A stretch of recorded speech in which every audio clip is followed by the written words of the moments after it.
자, 힘내서 이제 허가 파트부터 가보도록 할게요. 자, 허가에서의 출제 포인트들 한 번씩 가보도록 하겠습니다. 먼저 출제 포인트라 하기엔 정말 작은 개념이지만 허가의 의미 정확히 아셔야 되죠. 허가를 요즘에 시험에서는 이거 허가다, 특허다, 인가다 이런 식으로 안 말해주죠. 어떻게 되나요? 일반적 금지의 해제, 금지된 자유의 회복 이런 식으로 풀어서 허가의 개념 자체를 선지로 내버리지 이건 허가다, 인가다 이렇게 안 가르쳐줍니다. 그래서 개념을 아셔야 돼요. 금지의 해제 또는 자유회복 이렇게 부르죠. 원래 네가 할 수 있었던 거를 잠깐 못하게 막았다가 공익을 위해서 풀어주는 거에 불과하더라. 그러다 보니까 원래 할 수 있었던 거 아까도 봤지만 요건 갖추면 당연히 원칙적으로 하게 해줘야겠죠. 그러다 보니까 기속행위로 가게 되는 거고 예외적으로 기속 재량이 될 수 있을 뿐인 거예요. 건축 허가 같은 경우에 있어서는 개념이랑 다 같이 연결이 되는 거죠. 자, 그러면은 이와 관련해서 자주 나오는 판례 하나만 더요. 자, 건축 허가는 분명히 기속행위인데 토지 형질 변경이라든지 뭐 개발행위 허가 같은 건 다 어마어마하게 수익적인 거여서 재량행위입니다. 자, 그럼 건축 허가 받았더니 개발행위 허가가 따라오더라. 의제 수반되더라. 통으로 기속행위가 되나요? 통으로 재량이 되나요? 통으로 재량으로 되죠. 왜요? 그래야 입법 취지가 달성되잖아요. 요건 갖춰도 함부로 해주지 않겠다는 그 판례도 잘 기억해 두시고요. 워낙 많이 나오는 거니까. 다음 세 번째, 허가의 효과는 어떻게 되느냐? 자, 예전 판례는 없지만 사례 형식으로 출제된 적이 있긴 하니까 여러분이 공무원이 되신 후에 내가 좀 투잡을 뛰고 싶어가지고 영업허가를 받으셨다. 여러분은 장사하면 된다, 안 된다? 안 되죠. 왜요? 허가는 그 법의 금지만 해제될 뿐 다른 법의 금지는 해제되지 않으니까 타법상 금지 해제 X. 타법상 금지는 해제되지 않는 거고요. 두 번째, 내가 무허가로 무언가 했다. 내가 허가 안 받고 장사했다. 불법이죠. 그러니까 사법상 내가 장사하면서 판 매매 계약은 다 무효다. 아니면 계약은 유효하고 처벌받는다. 계약은 유효하고 처벌받죠. 정확하십니다. 사법상 유효고 다만 제재의 대상이 될 뿐이죠. 이렇게 구분하시면 되고 네 번째, 허가권자가 그럼 얻는 이익은 어떻게 되느냐? 자, 허가권자의 이익은 단지 공익을 위해서 누구나 할 수 있었던 거를 잠깐 못하게 막아놨다가 최소한의 요건 갖추면 누구나 할 수 있게 해주는 거니까 독점적 권리를 얻나요? 그딴 거 전혀 없나요? 없죠. 그걸 바로 반사적 이익이라고 부르는 거죠. 그래서 허가권자 이익은 반사적 이익에 불과하니까 이거랑 반대말 원고 적격을 발생시키는 법률상 이익이 인정될 수 없고 따라서 경쟁업체에 대한 허가 처분을 다툴 원고 적격이 인정되지 않죠. 다만 정말 자주 나오는 판례고 쉬운 판례 법을 해석해 보니까 정확하십니다. 업자들 사이에 과당 경쟁을 방지할 목적도 가지고 있더라. 그러면 예외적으로 법률상 이익 원고 적격이 인정되더라는 판례가 있죠. 다음에 판단의 기준시 순서가 정확히 맞는지는 저도 좀 가물가물한데요.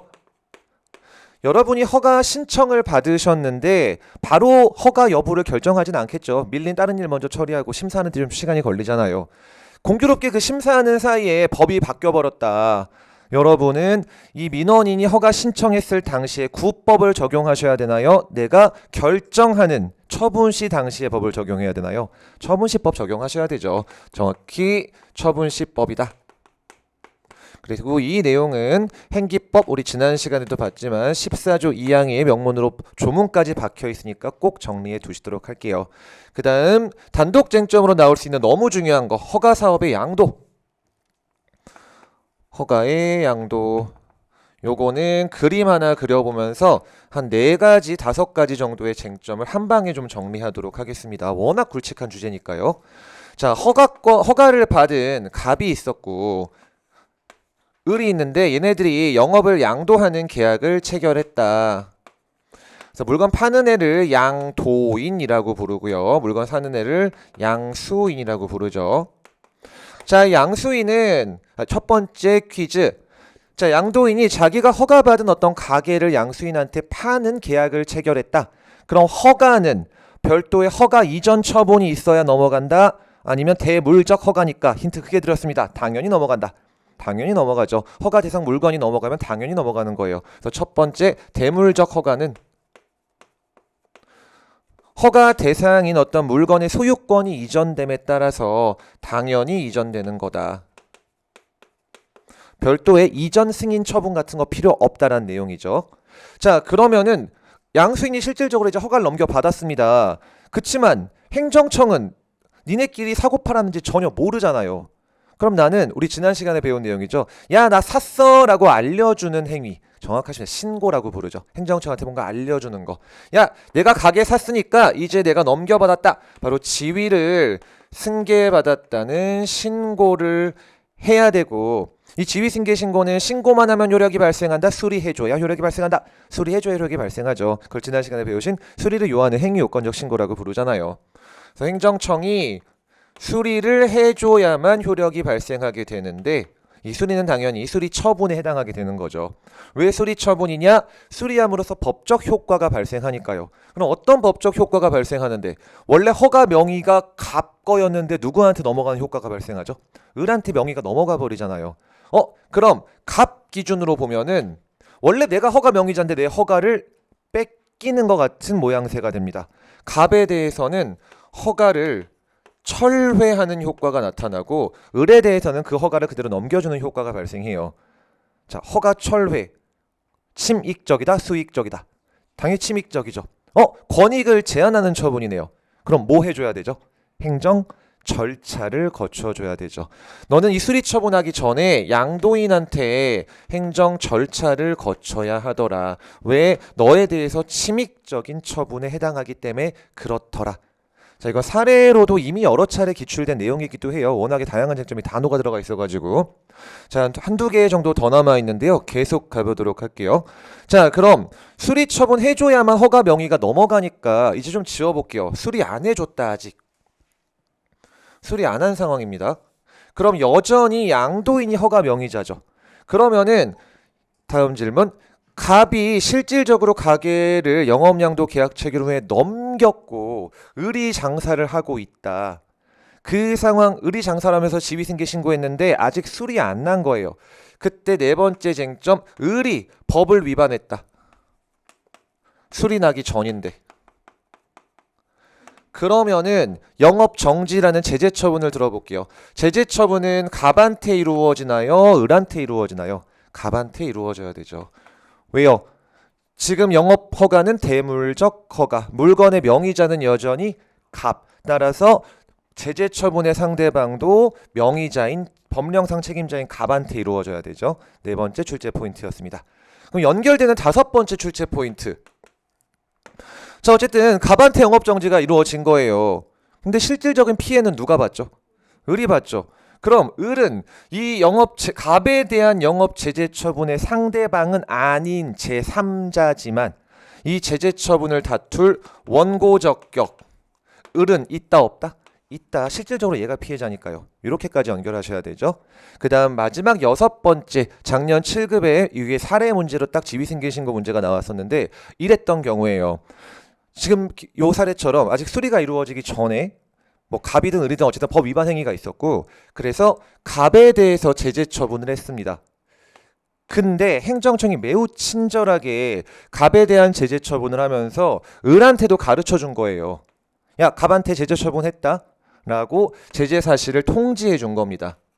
여섯 번째 포인트, 제재 처분을 통지했다. 갑에 대한 영업정지가 있다라고 을한테 가르쳐 준 거죠. 그럼 을에 대한 이 제재 처분의 통지는 처분성이 있을까요? 없을까요? 그럼 처분이 인정되기 위해서는 언제나 가장 중요한 기준, 권리, 의무에 영향을 미쳐야 됩니다. 을한테 가르쳐 줌으로써 을의 권리에 어떤 영향을 미칠까요? 없죠. 왜요?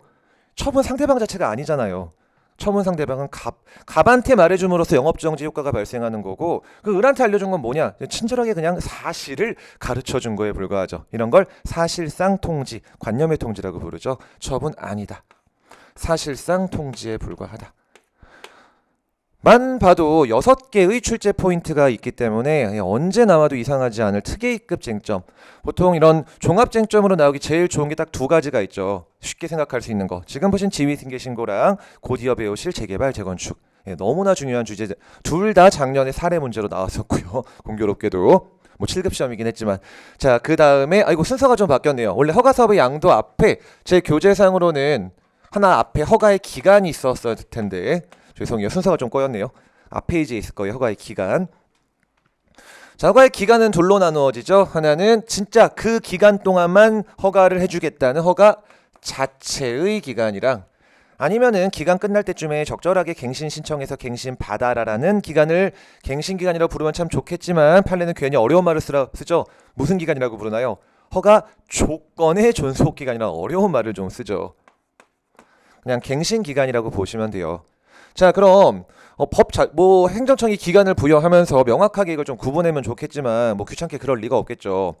애매하다. 이게 허가 자체의 기간인지 허가 조건의 존속 기간인지 애매한데 허가 자체의 사업 성질에 비추어 봤을 때 너무 짧다.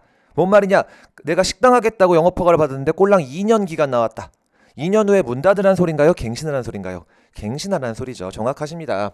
그래서 투머치하게 짧으면은 부당할 정도로 짧으면은 갱신 기간으로 보게 된다. 요 판례가 자주 나오죠. 그럼 갱신 기간으로 보면은 어떠한 이점이 처분 상대방에게 있을까요? 갱신 신청은 웬만하면은 받아들여질까요? 거부될까요? 받아들여지는 거죠. 갱신은 별로 꼼꼼하게 심사할 리도 없을 거고 어차피 그냥 기계적으로 도장 찍어주고 뭐 하겠죠. 그러니까 훨씬 더 유리하게 되는 거예요. 다만 이렇게 갱신 기간이 있을지라도 갱신 받으려면 너무나 당연한 거지만 그 기간 내에 갱신 신청을 해야 되죠. 그 기간 지나도록 갱신 안 했다가 내가 깜빡 놓치고 있다가 갱신 기간 다 지나고 갱신 신청했다. 나는 갱신 신청이라고 생각했을지언정 실질은 뭐죠? 새로운 허가 신청이죠. 정확하십니다. 그럼 새로운 허가 신청이 되면은 뭐가 불리할까요? 갱신은 웬만하면 되지만 허가 신청은 쉽게 안 받아들여질 수 있는 페널티가 따라오기 때문에 그래서 갱신 기간을 잘 지켜야 하더라. 말이 길어지기 때문에 죄송하지만 좀 말로 그냥 가름할게요. 글 쓰는 게 좀 길어지기 때문에. 그 다음 마지막 출제 포인트. 자, 갱신 기간으로 투머치 짧은 걸로 봐가지고 계속 갱신을 해줬습니다. 근데 오랜 시간 갱신을 반복하다 보니까 이제 할 만큼 한 것 같은 거예요. 더 이상 너무 짧지 않다.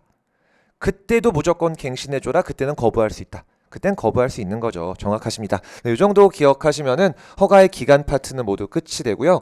마지막은 허가 사업의 양도와 관련해 가지고 연결되는 개념인데 워낙에 자주 나오는 거니까 그냥 제재 처분 또는 제재 처분 사유의 양도 이렇게 적을게요. 언제나 이 이그젬플만 기억하시면 됩니다. 여러분이 혹시나 나중에 중고 자동차를 구매하신다. 반드시 이 차에 붙은 뭘 확인하셔야 된다고요? 과태료, 범칙금 등을 확인하셔야 돼요. 특히 과태료, 범칙금은 사람에 대해 부과되는 거니까. 과태료는 여러분 운전자한테 부과될까요? 번호판에 부과될까요? 번호판에 부과돼요. 대물적 처분이에요. 그럼 내가 자동차를 중고차로 샀는데 번호판을 넘겨받았는데 거기 과태료가 붙어있다. 누가 내야 될까요? 여러분이 내야 되는 거죠. 그렇기 때문에 과태료 체납 사실 같은 게 있는지 다 확인을 해야 되는 거예요. 왜?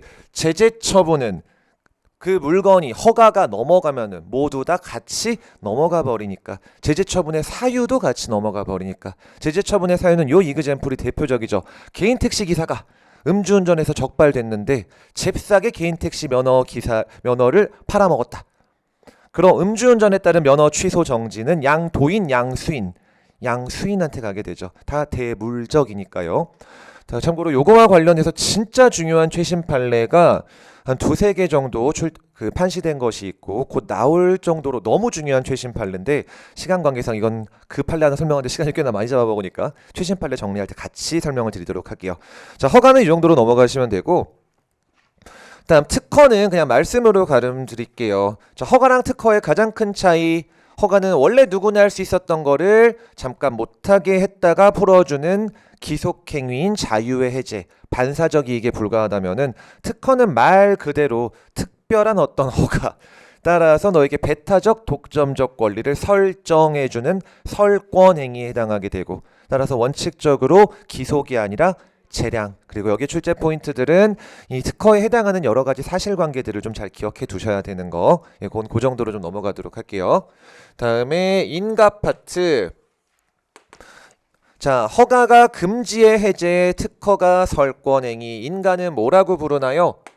효력을 완성시켜주는 정확하십니다. 보충행위라고 부르죠. 즉 원래 니네끼리 한 걸로 가지고 효력이 발생하지 못하니까 효력을 완성해주겠다. 허가랑 정반대예요.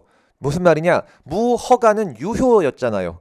그렇지만 무인가는 효력이 완성 보충되지 못하니까 무효가 되죠.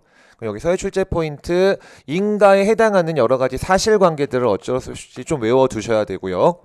그리고 최근에 좀 출제되기 시작해서 이 인가가 기속인지 재량인지도 좀 같이 기억을 해두셔야 돼요.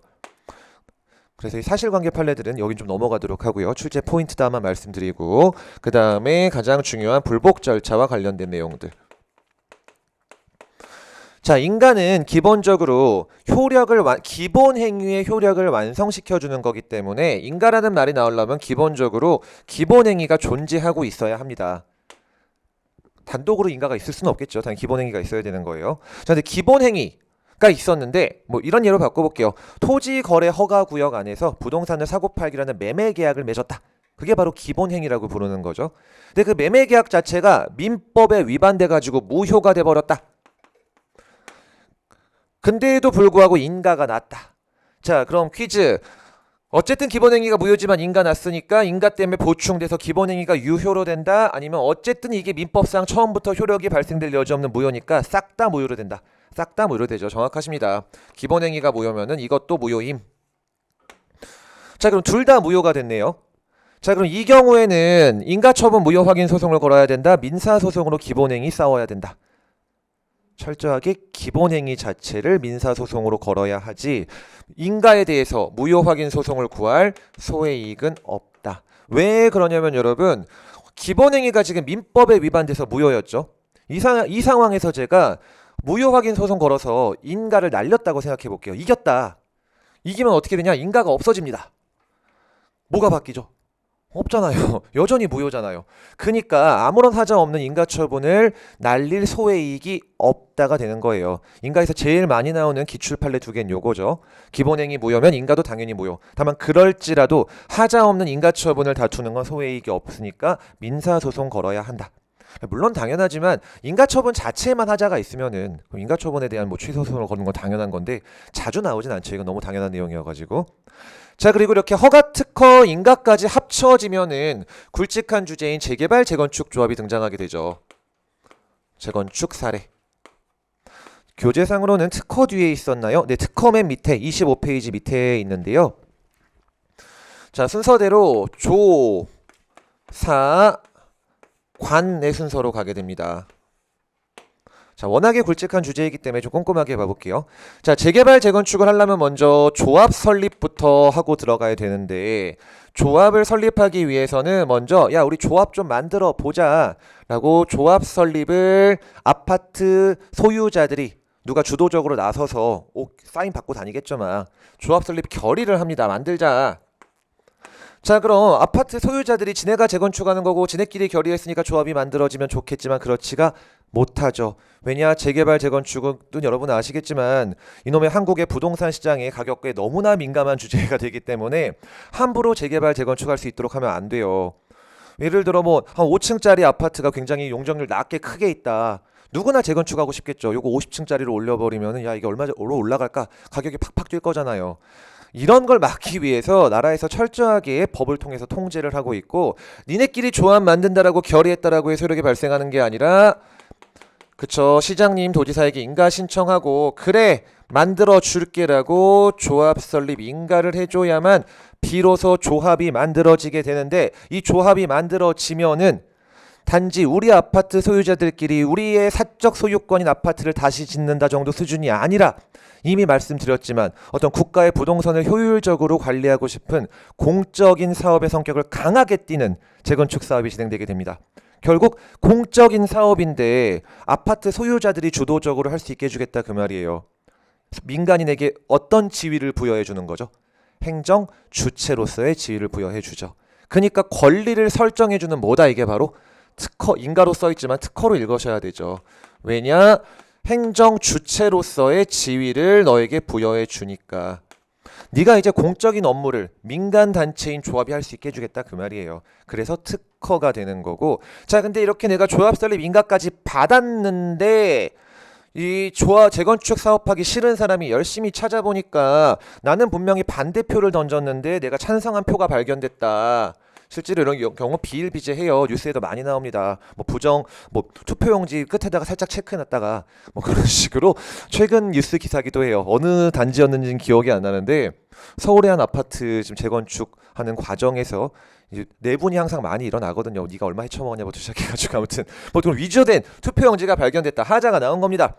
자, 그럼 이 상황에서는 여기에 하자가 있으니까 조합 설립 결의에 대한 어떤 민사소송으로 무효 확인 소송을 걸어야 된다. 아니면은 조합 설립 인가를 날리자.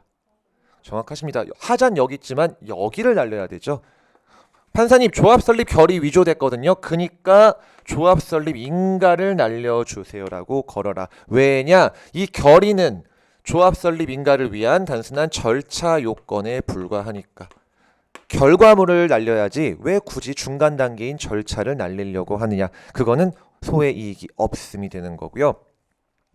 아직 9급에서는 거의 안 나온 내용이지만 얼마 전에도 7급에서 출제가 됐기 때문에 요 앞에 한 가지만 교재는 안 적혀 있을 거예요. 땡겨서 붙여보면은 자, 보통 조합 설립 결의까지 가기도 전에 일부 진짜 적극적인 아파트 소유자들이 주체가 돼가지고 야, 우리 조합 설립 좀 추진해보자. 조합 설립 추진위원회부터 만들고 시작합니다. 하나 전 단계죠. 자, 그럼 조합을 설립하기 위한 추진위원회를 적극적인 주민들이 막 나서서 만들기 시작하고 이 추진위원회도 니네끼리 만든다고 만들어지는 게 아니라 승인 처분을 받아야 돼요. 조합 설립 추진위원회에 대한 그래 만들어라 라는 구성 승인 처분을 받았다. 얘는 인가일까요? 특허일까요? 특허가 되려면은 뭔가 너한테 권리를 발생시켜줘야 됩니다. 행정 주체로서의 지위를 부여해주기 때문에 이게 특허거든요. 근데 이미 써있는 것처럼 이 행정 주체의 지위는 요때 돼서야 부여되는 거예요. 이거 구성 승인 났다라고 해서 어떤 특별한 지위가 부여되는 건 전혀 없고 이 재건축 설립 결의를 위한 여러 가지 세팅 정도 할 수 있는 그냥 어떤 내부적 준비할 수 있는 권한을 부여하면 그치기 때문에 요거는 뭐다? 인가다. 요거 하나 기억해 두실게요. 보충행위에 불과한 거예요. 자, 그리고 조금만 더 확장시켜 볼게요. 이왕 재개발 재건축 시리즈 보는 김에 기본서 거기는 안 적혀 있긴 해요. 자, 근데 또 재건축을 반대하는 주민이 이 구성 승인 처분이 뭔가 잘못됐다, 돈 먹은 것 같다, 인가 났으면 안 되는데 인가가 위법하다라고 생각해가지고 여기에 취소 소송을 걸어서 열심히 싸우고 있었습니다. 취소 소송이 계속되고 있는 와중에 재건축 절차가 순조롭게 진행이 되어가지고 재건축 조합 설립 인가가 나버린 거예요. 자, 그러면은 구성 승인 처분을 위법하다라고 주장하면서 다투는 이 취소 소송은 소외이익이 있다 없다? 없겠죠. 왜요? 이거 막말로 이겨서 날려봤자 여전히 조합 설립 인가가 있는 이상 조합이 만들어졌잖아요. 따라서 요걸 다툴 소외이익은 없더라. 그것까지 좀 한 방에 좀 정리하시도록 할게요. 요거는 거기 페이지에 적혀 있지는 않죠. 제가 생각난 김에 그냥 다 통으로 묶어서 보고 있는 겁니다.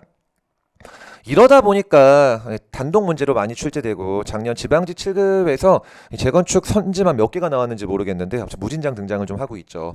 자, 다시 이제 본론으로 돌아와서 조합 설립 인가를 받으면 조합이 만들어졌고 그럼 그 조합의 임원들이 주체가 되어서 야, 우리 재건축 사업 이렇게 시행하자. 그쵸? 101동부터 몇 동까지 만들고 몇 층까지 하고 등등등 사업 시행 계획을 수립하게 됩니다.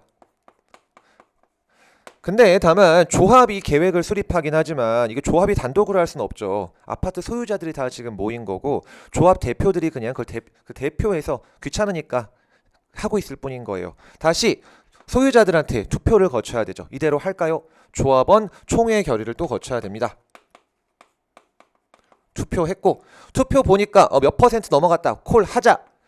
그러면 그대로 또 끝이 아니고 또 인가 신청해야 되죠. 그래서 인가 신청을 하고 행정청이 그래 그렇게 사업 진행해라. 몇 동부터 몇 호까지 하고 몇 층까지 해라. 바로 사업 시행 계획을 인가하게 됩니다. 그리고 그 인가한 내용은 고시를 통해서 지역 주민들에게 알려주게 되죠. 자, 그럼 첫 번째 이 인가는 인가다 특허다. 요거는 인가죠. 어떤 특별한 권리를 부여해 주는 게 아니라 네가 비록 계획을 수립했고 심지어 결의까지 거쳤지만 아직은 아무런 효력도 발생하지 못하게 하고 있다가 내가 인가해주면 효력이 발생하네. 그게 바로 보충행위인 인가잖아요. 그래서 요 인가는 인가가 되는 거예요. 그리고 인가를 받으면은 지금 말 속에 답이 있었던 것처럼 이 사업 시행 계획이 효력을 발생하게 되고 그걸 우리 판례 이렇게 표현하죠. 사업 시행 계획으로 확정되게 됩니다. 더 이상 못 건드리게 됐다 그 말이에요. 그럼 확정되면 이 사업 시행 계획은 무엇이 되느냐?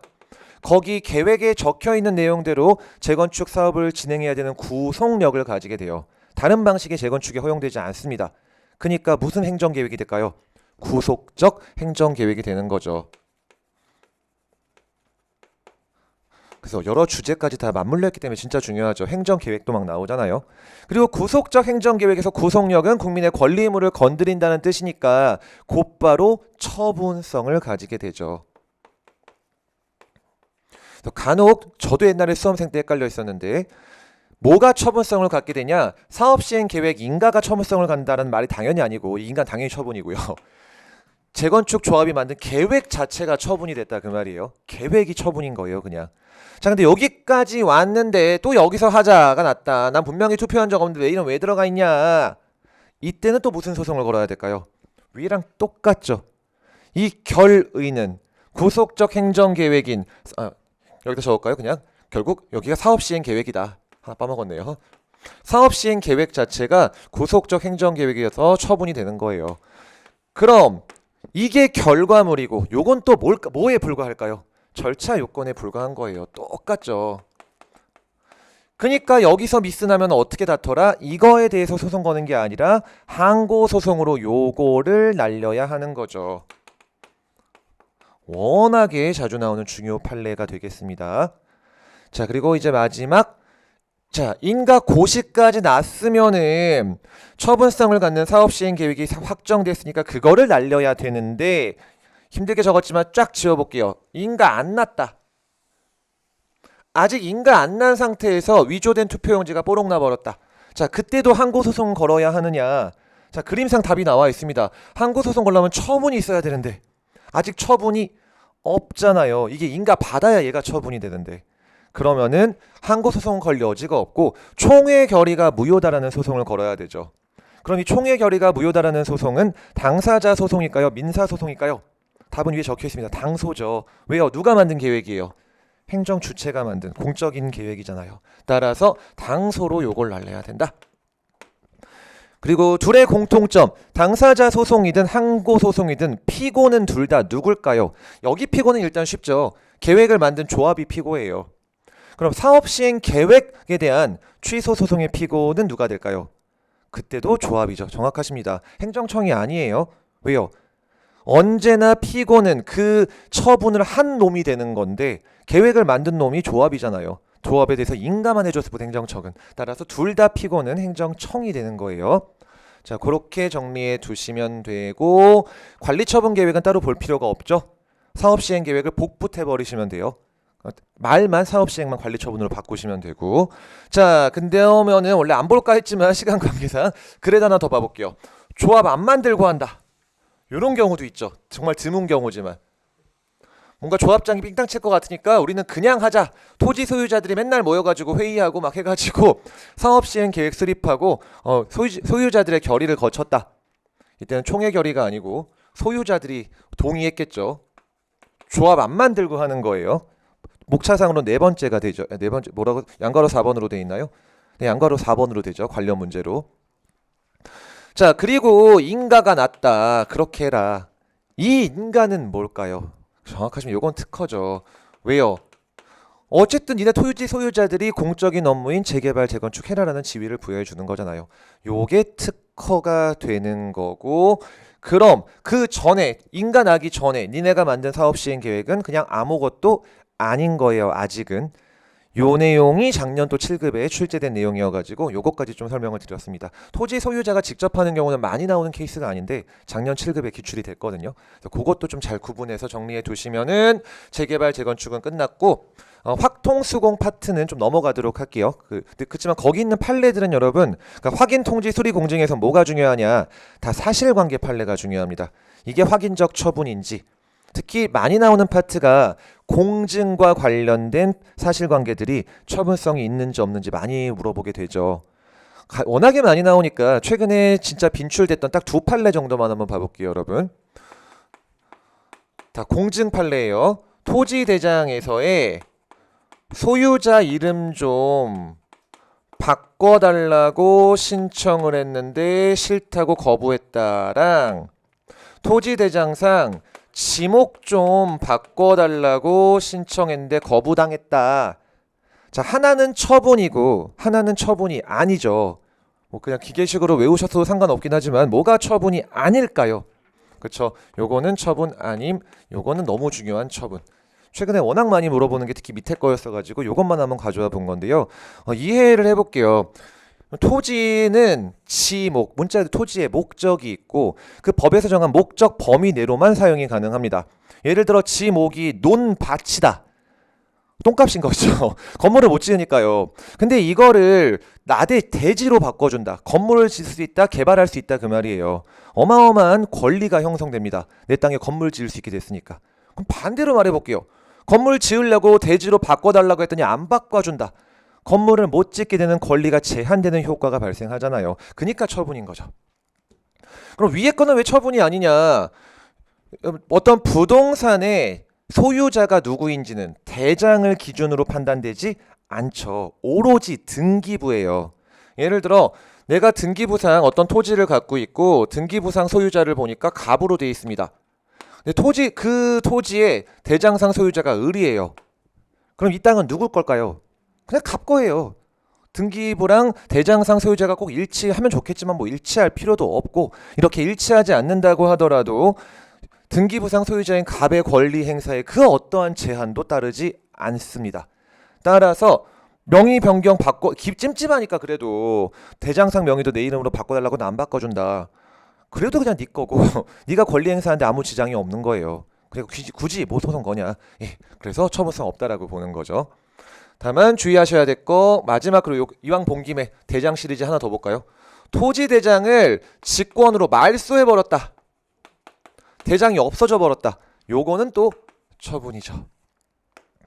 왜냐? 대장이 있어야만 그 부동산에 대한 등기가 이루어집니다. 등기 신청할 때 필수적으로 첨부되어야 하는 서류거든요. 내가 이 땅을 팔고 싶어가지고 매매 계약을 맺었고 그 땅을 넘겨주려면 등기를 해야 되는데 대장이 없으면 등기가 무조건 반려돼요. 필수 서류가 빠져 있으니까. 그럼 뭐 먼저 해야 되냐? 대장 먼저 만들고 와야 되거든요. 따라서 직권 말소한다든지 없는 대장 좀 만들어 달라고 했는데 거부한다든지 다 내 소유권으로서 행사에 지장이 있기 때문에 다 처분. 그래서 이런 사실관계 판례들을 쭉 다 정리할 수 있으면 좋겠지만 아쉽게도 시간 관계상 여기선 좀 넘어가도록 할게요. 그래서 여러분 사실관계 판례가 솔직하게 말씀드려서 나중 가면 훨씬 꿀이에요.